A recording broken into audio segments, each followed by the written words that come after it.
जय मसीह की। प्रभु आपको आशीष दे। मैं सबसे पहले बताना चाहता हूं कि मैं जो बोलने जा रहा हूं, मैं YouTube पे देखते देखते मेरा कान पक गया, मेरी आंखें थक गई कि जहां देखो वहां धर्म परिवर्तन, धर्म परिवर्तन, सिर्फ धर्म परिवर्तन। ये धर्म क्या है? हमें सिखाया जाता है कि कर्म ही धर्म है,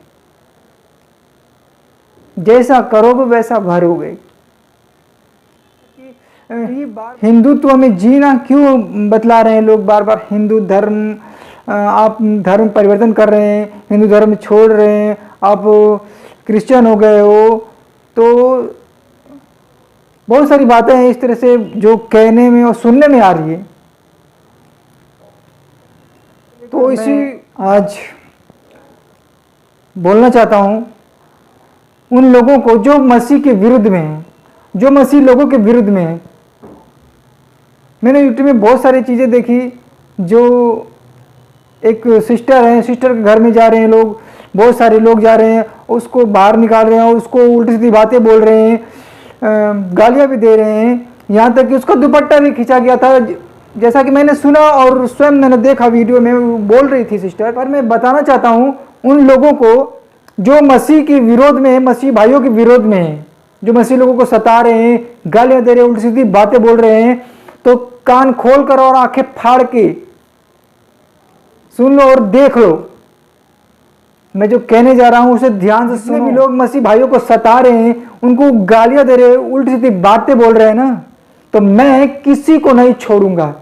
मैं किसी को नहीं छोड़ूंगा, चाहे वो अपने आप को पीएम हो या सीएम हो या अन्य कोई अधिकारी हो या कोई आम आदमी हो। मैं किसी को नहीं छोड़ूंगा यदि वो परमेश्वर के लोगों को सताएगा या गालियां देगा, उल्टी सीधी बातें बोलेगा। हम मसीह भाई इसलिए नहीं बोलते हैं कि जाने दो, हम एक भाई हैं, सब आपस में मिलजुल कर रहें, एक समानता में।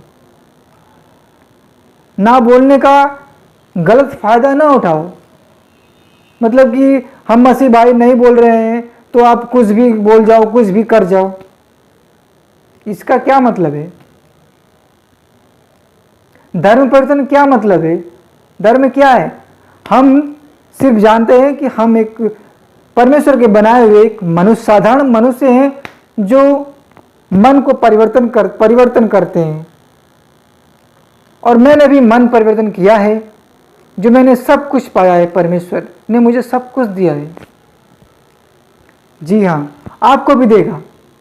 ऐसा नहीं कि मुझे, आपको भी देगा। आप भी परमेश्वर को मानिए, उसकी आज्ञाओं को चलिए, उसके सम्मुख आइए। परमेश्वर आपके सारी गलती गुनाहों को क्षमा करेगा और आपको एक नया जीवन देगा।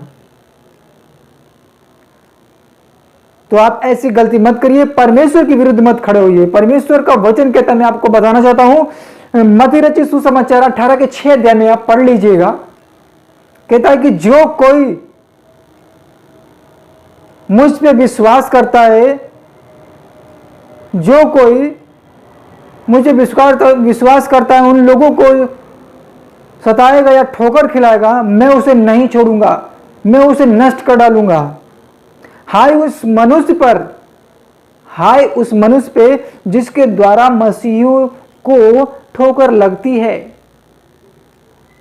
वो कैसा मनुष्य होगा जिसके द्वारा मसीहियों भाइयों को ठोकर लगती है? तो प्लीज आप समझ जाइए, समय बहुत नजदीक है। आप मन फिराइए, अपनी गलती और गुनाहों को मानिए, परमेश्वर आपको क्षमा करेगा। और आप परमेश्वर के विरुद्ध ना खड़े होइए, क्योंकि जो कोई परमेश्वर के लोगों को सताता है, उसको ताना देता है, वो परमेश्वर को सताता है। हम तो एक शरीर है, लेकिन परमेश्वर की आत्मा हमें है, उसकी बुद्धि है, समझ और ज्ञान है। जो परमेश्वर के लोगों को सताता है वो परमेश्वर को सताता है। जो परमेश्वर के लोगों के विरुद्ध है वो परमेश्वर के विरुद्ध है, और जो परमेश्वर के विरुद्ध है परमेश्वर उसे नष्ट कर डालेगा। क्योंकि परमेश्वर एक राजाओं का प्रभु है, जो सत्य मार्ग और जीवन वही है, उसी के द्वारा हम मनुष्य का उद्धार होता है। जिसने हमें और आपको बनाया है तो हमें उसकी महिमा करनी चाहिए। मैं ये नहीं कह रहा कि आप लोग गलत है, मैं ये जानता हूँ कि ये आप लोग नहीं बल्कि ये एक शैतान की तरफ से ये सारी चीज़ें हो रही हैं जो आपके द्वारा हो रहा है। आप परमेश्वर के योग्य बनिए, परमेश्वर आपको आशीष देगा।